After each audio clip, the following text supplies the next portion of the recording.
Hey, you know what? I wasn't really going to talk today, but a couple things happened this last week. Three things happened that kind of has been getting a little bit overwhelming, and I've really meant to talk about this for a long time. It's just from a Taoist perspective. It's kind of a complicated topic, so I keep on shelving it. But there's this issue of greed in the society today, and it's becoming, I think, it's becoming a generational crisis. So I thought, what the heck? Let's try and talk about this today. And so let me tell you a little bit about 5-element theory so you kind of get a feel for where I'm at. And if we look at 5-element theory, there's going to be 5 elements. And these elements are considered generational in Chinese medicine. So, as each empire fell and a new one came up, they would be given a different element that represented who they were in the world, what this empire was going to bring into the world, and what their strengths were and what their weaknesses were. And if I look at the boomer generation, I gotta say, we had a really relaxing life. We got everything right. The world had made its peak. There were still resources. There were still jobs. The population was becoming a problem, but it wasn't going to be a problem until, about now.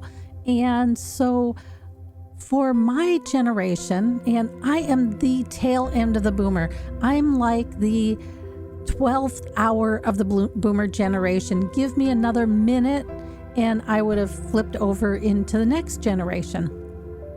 But for my generation, it was a really relaxed time. And that was this time of plenty. And it was this time of earth and nurturing. And you can kind of see it in our generation. In fact, I even hear it from the younger generations. There's a frustration talking to boomers because, they want to talk about themselves all the time. They think they know everything and they don't listen to other people's opinion. And that was kind of the generation that we were brought up in. So it was all about us and the world was our oyster, and that's us. And then we had kids, right? And we gave to our kids what we had, and we didn't give them what we didn't have.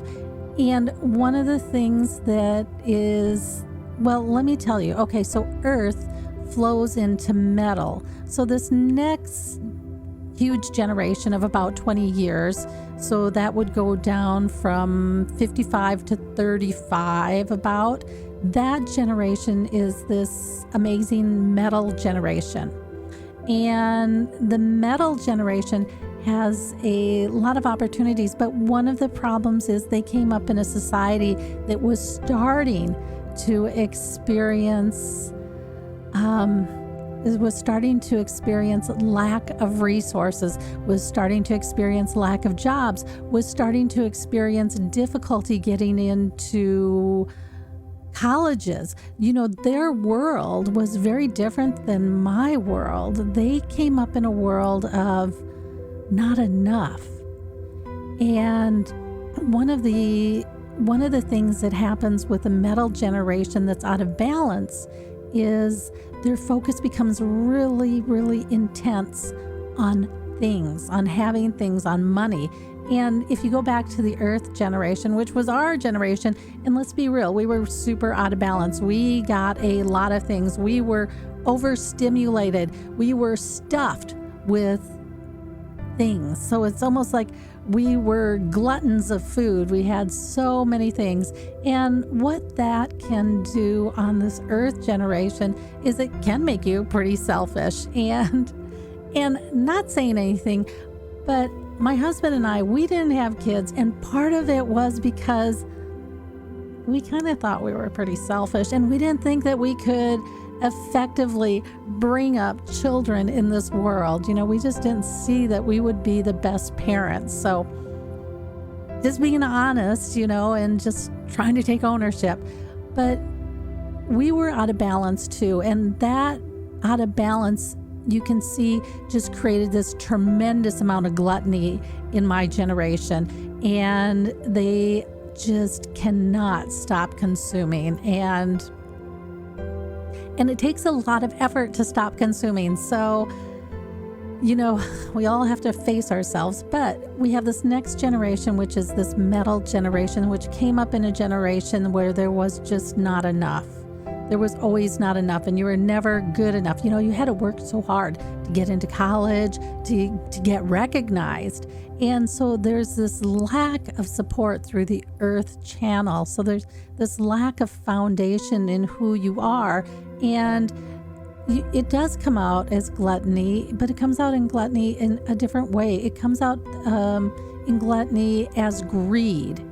And so and why I bring that up is, okay, so let me tell you what happened this week, which really kind of threw me off. So I had a friend who passed this week, and I was staying in touch.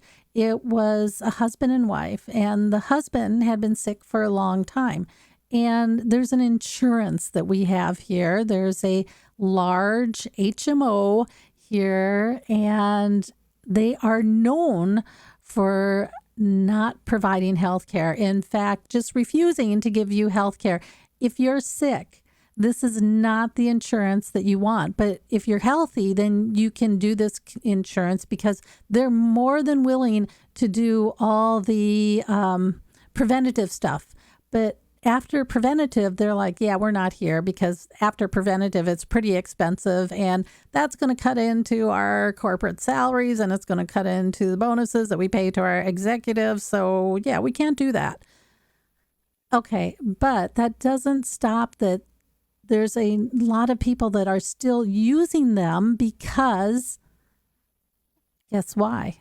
Well, because they're less expensive, and not by much. It's only going to be like $100 or $200 a month. And when you look at how much we're paying as seniors for health insurance up here, if you're not coming through a corporation, it's insane. So it's an insane amount of money. So he was sick for a long period of time. And, as they're dying, they start to end up in the hospital a lot. The last 6 months or so, they start ending up in the hospital like every other week. And so he was starting to show up in the hospital like every other week. And the problem is they just blew him off, and they just wouldn't give him any care because he was dying. And okay, this is just me thinking, but it was almost like, well, you're going to die anyways, and there's nothing we can do about it. So we're just going to ignore everything that you ask. So he ends up in the hospital. He wakes up one morning and he loses his balance and he falls, and it's bad fall. So they have to take him to the hospital. He gets to the hospital and it turns out he has a UTI. Now, for those of you who haven't been caregivers, who haven't been in the health field, who haven't had to deal with the aging or taking care of somebody who's aging, UTIs. What is the problem with infections as you get older? There is a point in time when you can't feel them anymore. And so you'll find that seniors, UTIs are really, really common, and the infection gets so bad that, they start getting the dizziness. They start losing their ability to think. They start getting nauseous. They start showing all the signs of an infection going out of control and killing them. So that's where he had ended up. Now, this infection could have been caught any time, because this infection was probably going on for some time. It was probably going on for at least a month. And the wife had taken him in and had talked to this HMO and their doctors a number of times, and they just couldn't get care. This time they end up in emergency, so they have to pull blood. They have to do some of the basic emergency things, and then it's like, oh, can't avoid the fact that he has a horrible UTI. What do? They IV him antibiotics overnight. And okay, so fine. Now, the IV antibiotics, they're usually a level 4 antibiotic, and that's those really, really, really, really strong antibiotics that you're only supposed to take like once in your life, because if you take them too many times, they disrupt your DNA and they can cause all sorts of problems. They can cause those kind of problems if you just take them once. So one of the big problems that they can cause is this excruciating pain throughout the body. And one of the things that was really tough for me was that was something I had to experience with my mom when she was passing is, she ended up with a really bad infection, and their only option was to go to these level 4 antibiotics. And here's the thing. When you're dying, it doesn't matter what they give you. It won't work. And so my friend is in the hospital with her husband, who she knows is in a really bad place, and she can't get care. She's been trying to get care over the last 3 to 6 months, and this HMO has refused to give her care. And at any time in those last 6 months, they could have told her that they should probably move to palliative care, because if you move to palliative care, you can still get antibiotics if you have an infection, but they also will help you with the pain and the fear and all those other issues that can happen when you're dying. But they didn't do that. And so now he's in the hospital. They've IV'd him antibiotics, and it's the next day. And what happens? The doctor comes in and says he wants to discharge him and that he's ready to go and he can go. And then another doctor comes in and says, no, he can't go. He has to stay here. What do you do with that? And then the nurse comes in and says, oh, I just have to do one more urinalysis and just see where everything's at and just make sure everything's fine. But he's ready to get discharged.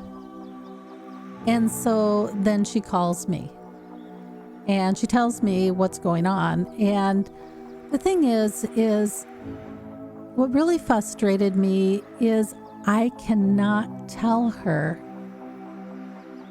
that he's dying right now. And what I did say to her is, that's really unusual for the nurse to come in and do a urinalysis. What did she do with that? And my friend says, well, then she came in and gave him another prescription for antibiotics.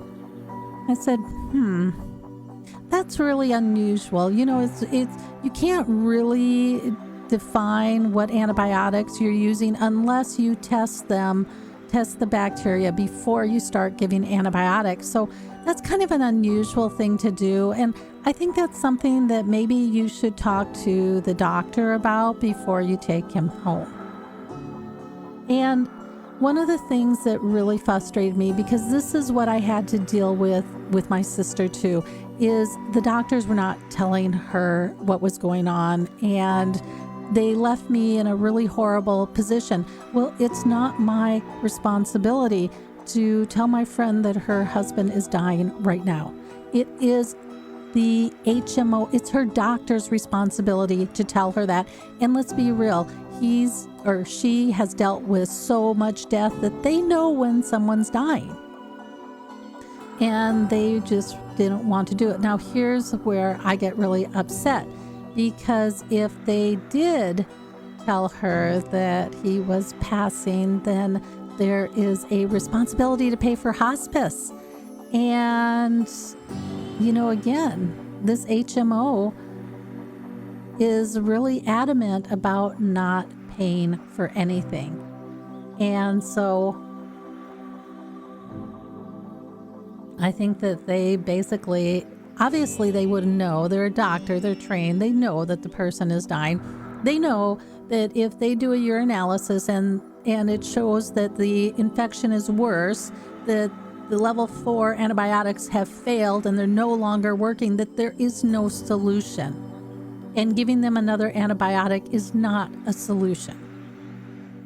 And they could have told her that instead of letting her take him home and deal with the concept of dying without assistance. And I have a tremendous amount of appreciation and support for hospice because they can help you understand the process. And I can tell you, when my mother was dying and the antibiotics failed, the first question I asked the nurses, I don't understand. How could these fail? These are the strongest antibiotics we have. What is going on? And she told me that, sometimes it just doesn't matter. There's nothing you can do. The body is done. And, being able to ask those questions and to be able to have somebody walk with me to the end of this process was so important. It was so important because I didn't understand death. And to leave somebody to walk that process by themselves and not even give them a heads up that it's happening because it would impact your financial P&L really is part of this generational crisis that I'm talking about today, is that senior management, obviously, it has to come down from senior management. I don't care what anybody says. A doctor is not going to sit on the floor and just go, oh, I'm going to make your day just horrible. And I'm going to try to just ruin your day because I'm just a jerk. That is not why they, went into medicine. So for me, that some senior management said, yeah, it's okay for you to treat this person horribly. And instead of letting her walk the last few days with her husband with dignity, to make them a harrowing experience of pain and agony and fear and confusion for both people. I don't know. I mean, really? Really, that's what we've come down to? Okay, that was the first situation. That wasn't really the first situation. The other situations happened before it. But that was the one that, that was it just was like too much. It was just too much to have to sit there and watch this happen to people who thought they had bought insurance and thought that their medical providers were going to have their best intentions at heart, and to find out that the system has created this distortion of healthcare that enables these senior execs to implement processes and solutions that allow them to siphon more and more money off into their pockets. And let me tell you, the CEO of this corporation, I think like within an 8-year period, they 8 times their salary. It was just this enormous salary jump. As soon as Affordable Care came in, they took that and they ran with it. And they used that as an ability to, instead of giving care, is to find a way to improve their financial situation. Okay, so let me tell you about the second situation. In this situation, I don't even know if I should talk about it because it's actually kind of personal because I experienced something so incredibly similar. And so a friend of mine her significant other passed, and they weren't married. And here's the thing that I'm going to tell you. If you guys are seniors, you're living together, that you're supporting each other, do you need to think about how you're going to support each other if one of you dies? And you need to make sure that your assets are set up in a way that you can support each other.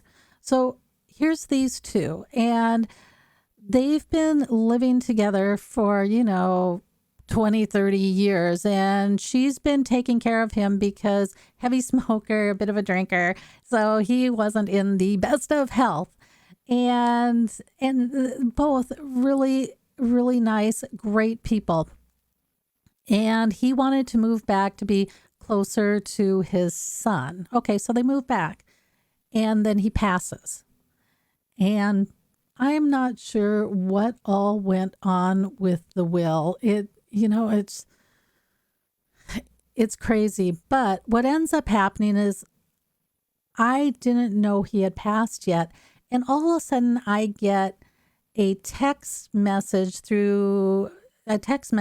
from his son that says something hideous. It accuses my friend of stealing his assets. She's stealing all his assets, and she's just not a good person. And I don't even know him, okay? So first off, I'm like, really? Really, you're his son? Now I know my friend, him and his significant other. I know those two. I know that they are financially on the bleeding edge, that they are just barely making it. And if they are making it, it's just an amazing shock. And so there's no money there. And when he passes, there's going to be no money there. And so for his son to text me this, I'm like, really? I know these two people. They've been living together and supporting each other forever. I know he has nothing.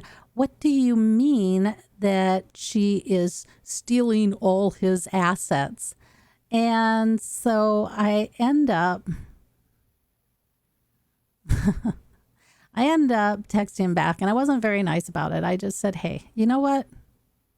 Those two have been living together for forever. They have been sharing their financial burden with each other for over 30 years. And your dad stopped working a long time ago. So she's the one who's been working and bringing home the money so that they have food on the table. So save me this, she's stealing all his assets. Your dad didn't really have any money. And, why don't you figure out a way that you can help her instead of tormenting her and doing something incredibly inappropriate like this? And so then I reach out to my friend to see what's going on, because I didn't know he had passed. And, I call up and I say, hey, I'm so sorry. I heard that he passed. And she's really stressed out and she's crying, and she goes, yeah. And, his son, he made his son the executor, and his son is just being, let me use my own terms here, he's just being a douchebag. And she goes, he came over when I was at church. Awesome. And he has keys to the house because he's the executor, I guess. And he let himself in and he cleaned out the house. I'm like, what? He cleaned out everything. He took my stuff. He took his dad's stuff. He cleaned out everything. I've called the police and they're not here. I'm just waiting for them to show up, but he took all my stuff. And then he locked the sheds on the property with new locks, so I can't get in there to even get my stuff. And then he gave me a 16-day notice to vacate the premises.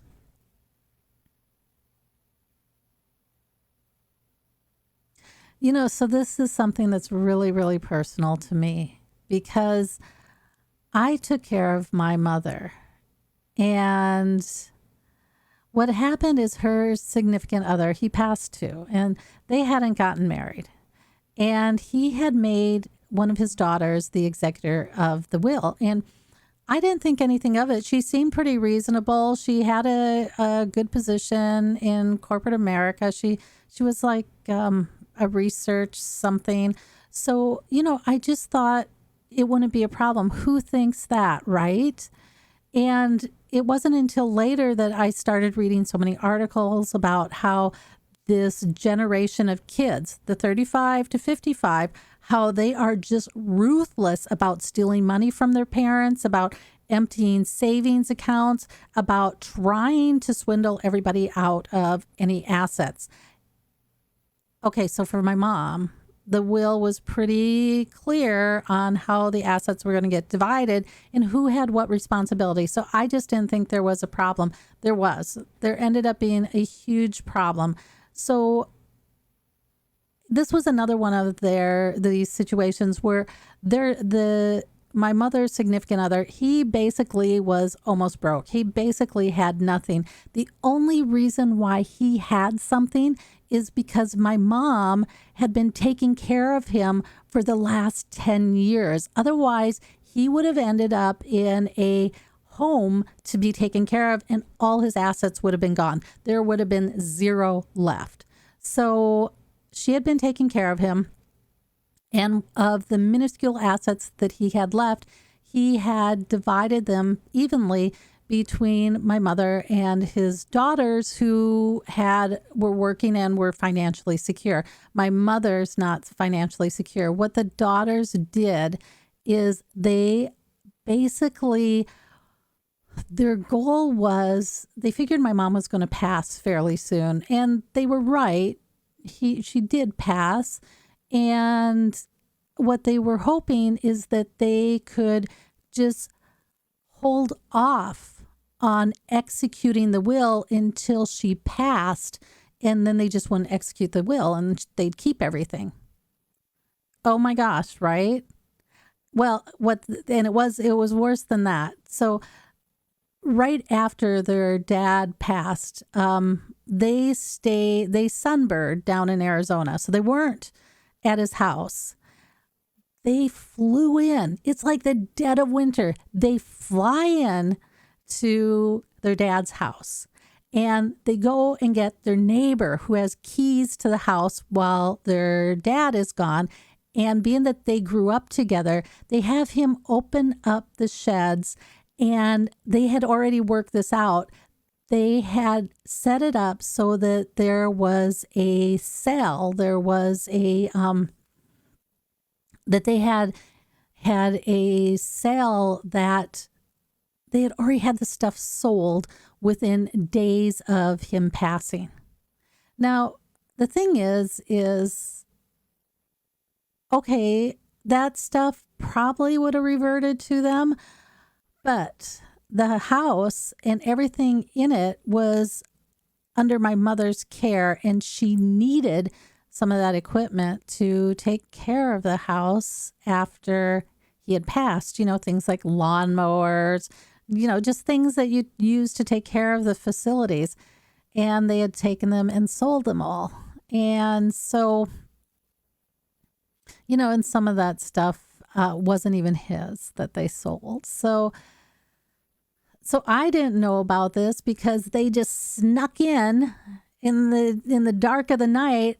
I didn't know about this until we came back after they were done being snowbirds. They come back like May or something. I didn't know it until then that they had broken in and liquidated the house, really similar to what my friend is experiencing. So that's why I was like, I don't know if this is something that I should talk about because it's really a personal experience. So of course I'm going to side with my friend, and to have someone's kids break into your house and take everything because because their dads died and they think that everything should be theirs. And, and to do this to somebody who's already financially insecure, I don't know, especially when they were fighting over such a small amount of money. Now, for me, it wasn't something that I talked about at all while it was happening because it was, it could get so messy between families and that. So I didn't talk about it when it was happening. And I really haven't talked about it since.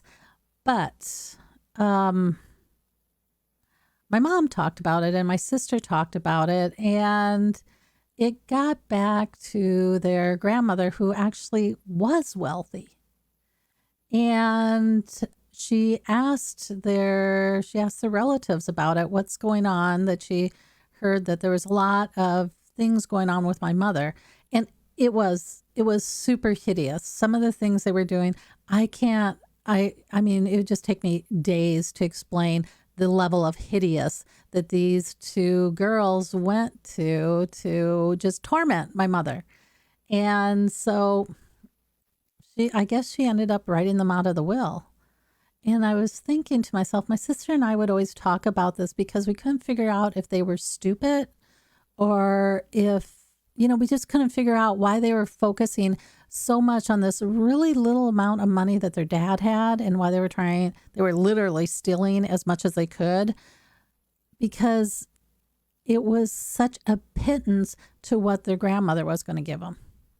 And at the end of the day, I just guess they were stupid because they just lost out on like 10 times as much financial security that they could have gotten from their grandmother. So one of the things that I bring up is when we do these things that are super greedy, there is going to be a health risk. There is going to be a financial risk to this. It will impact our finances and it will impact our health. And so I think at the end of the day that they both were impacted by it. I think that the one daughter ended up, there was a lot of other karmic things that happened that, I can't talk about because that would just be me gloating. So so we'll just stop it there. But, for me to hear that this is happening to my friend and that the son is just being hideous.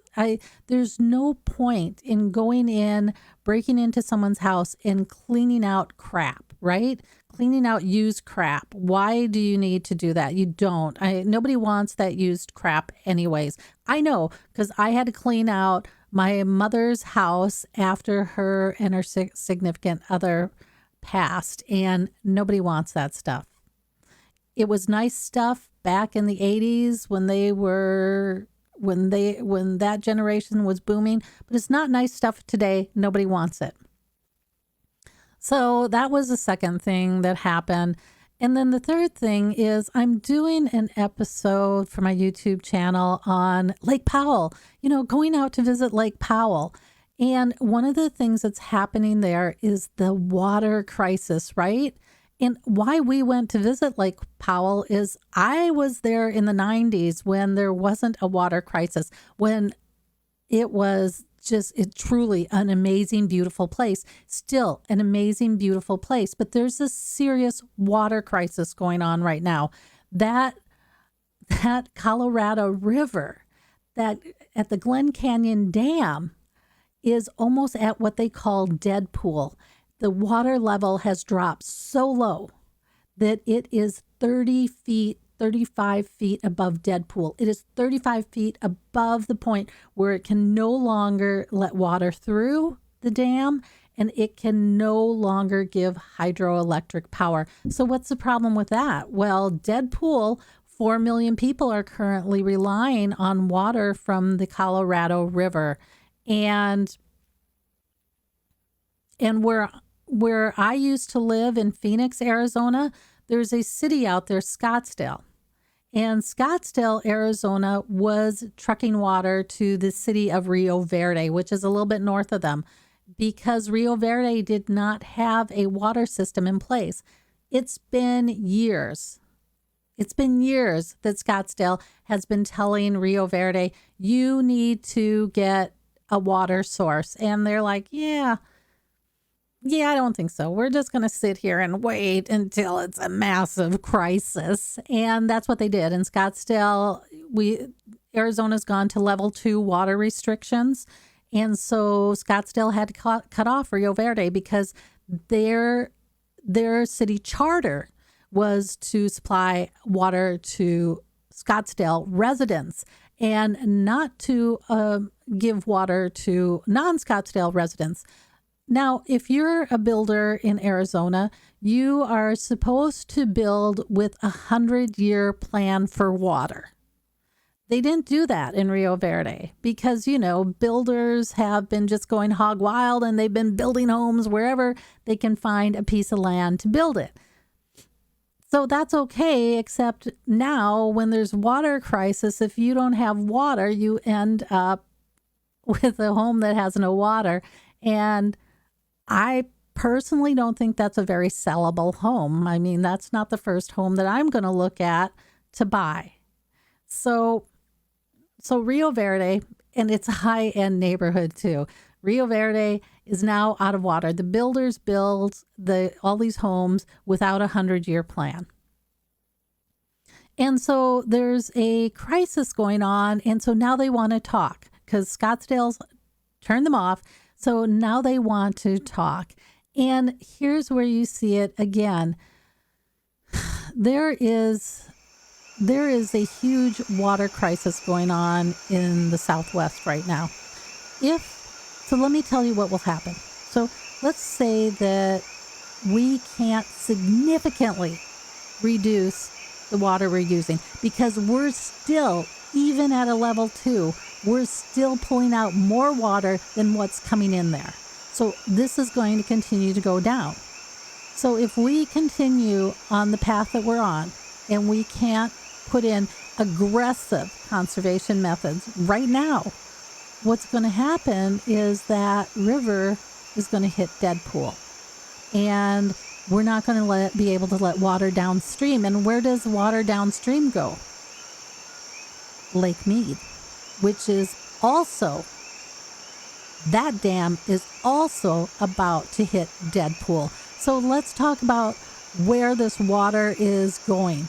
So Lake Powell goes to Las Vegas, Phoenix, and Los Angeles. Lake Mead goes into, I believe it's Southern California. So if Lake Powell hits dead pool, that means those 4 million people no longer will be able to get water. And that also means that the Colorado River will no longer get water. So for those of you who have visited the Grand Canyon, imagine that without water.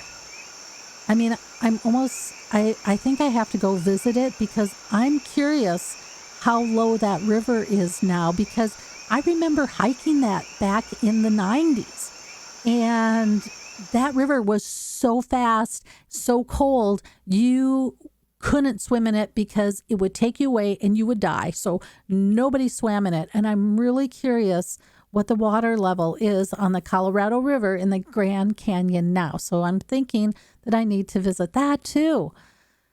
Well, okay. So what that means is they're not going to release water into the Grand Canyon.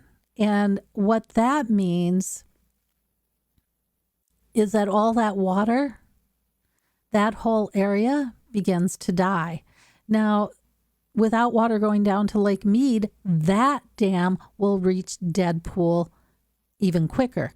And that means that now we don't have water going into Southern California. So you see that it's going to have this huge impact on populations that are living there right now. Rio Verde might think they don't have water, but it could be everybody suddenly doesn't have water. Now, let's be real. The Colorado River doesn't supply everybody in Arizona with water because there is a huge aquifer under Phoenix, Arizona. But that aquifer has been draining dramatically. And, talking to my friends that have had to put in wells, they've had to, over the last 20 years, they've had to redo their wells like 2 to 3 times because the aquifer's dropping so rapidly.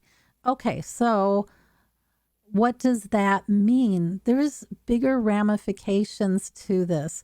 The minute that water starts to drop down underneath the earth, what that means is that the surface dies because it no longer can get water to feed the plants, to feed the animals or the insects that live in the topsoil. So the whole topsoil dies. And so then you also see it's not just about the people, is suddenly there's going to be like this insane kind of snowballing effect happening as we run into these dead pools. Because if there's no water going underground from the Colorado River, it's going to be really hard to get water into those aquifers. Okay, so why was that such a big issue for me? Well, because, I was down in Arizona just a few months ago and we were talking because, we were just talking about different areas to live and we were talking about the water situation. People were not aware that there was a water situation. And so they were using water the way they usually use water. And one of the things that's crazy is the amount of grass in Phoenix, Arizona. It's a desert and there's all this grass. Now, this year is the first year that I saw certain golf courses take a totally different tact on this, where they stopped watering their grass. Some other golf courses have replaced their grass with synthetic grass. But the homes and the homeowners, they've done nothing. And when you look at what's happening with Rio Verde, now that they don't have water, they're like, oh, no, now everybody has to come to the table and talk. We all have to talk.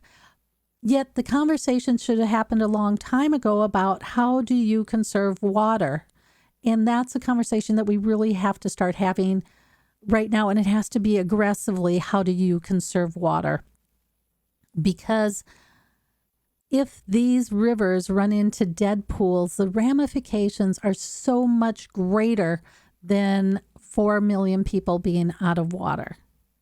It's going to be so much greater as there becomes this snowballing ecological event happening as water is no longer flowing into the desert and no longer flowing underground. And when you think about that, it's hit 130 degrees a couple times over the last couple years in Arizona. And they say at 130 degrees, it basically destroys all the bacteria in the soil. So you can see that there's going to be this huge ripple effect. And then when I listen to everybody, nobody's talking about the conservation methods that really need to be brought in order to survive this, in order to reduce our use enough that water actually we start pulling out less than what the Colorado River's getting in. And that's another issue of greed, is how do we address that issue of greed? So, and this isn't just everybody else. I mean, this is me, this is you, this is everybody. We all are, I grew up in the boomer generation. I grew up in the land of comfort. And granted, I do a lot to try to be environmentally sound. Yet let's be real, I know that there's a lot more that I can do. So, I was listening to Krista Tippett, I think. I forget what her name is. She was talking about conversations and what kind of conversations we have and how we talk with each other. And she was talking about that in order for us to be able to survive as a society, we are going to have to learn how to converse in a different way than we do right now. And you can see how we converse right now today. It's an aggressive, accusatory, blaming type of conversation. And one of the things that she brought up is we need to be able to learn how to ask questions again. And so I talked to you about the earth generation. I talked to you about the metal generation. There's a generation coming up after the metal generation that is the water generation. Now, gentle generation for sure, and they're very quiet and very hesitant, but they actually ask questions. And so some of my girlfriends have kids in that generation, and it's really interesting watching them and really interesting trying to be careful enough to interact with them in a way that they feel it's safe to interact with us, because the earth generation and the metal generation, aggressive generations, aggressive demanding generations, and that is not who they are. And so listening to Krista, she really brought up some really good points of, right now, how we use language is very, very aggressive. And in order for us to be able to work with each other and to find solutions, because each of us is going to have to give up something in order for us to find a solution that's going to work for the society, not for us, but to work for our species and our planet. We have to find a way to start asking questions again and find a way to be willing to give up something in order that our species can survive. Does that make sense? Okay, so those were the three things that happened. I really wanted to really wrap a discussion around this concept of greed, because it's been something that's been on my mind for like the last 2 years. I've been thinking about it, the different generations that are coming through and how each one of those different generations has been responding to life. And, we're all out of balance. And so when you're out of balance, you're going to act in a certain way, not intentionally, but just because you're out of balance. And so the question becomes, can you become aware of yourself so that you can say, okay, this isn't about me anymore. This is about us as a species. And how can I pull myself back into balance a little bit so that I can learn to ask questions, so that I can learn to work with other people, so that I can learn that, I'm going to have to give up something too in order for this to work for everybody. Okay, so that's what I have for you guys today. I really didn't mean to come out and chat about this, so I hope it was interesting. I think it's a question that we've got to start asking more and more, because I think it's becoming a crisis for the generation. Okay, thanks for coming out, and I will catch you next time on the other side.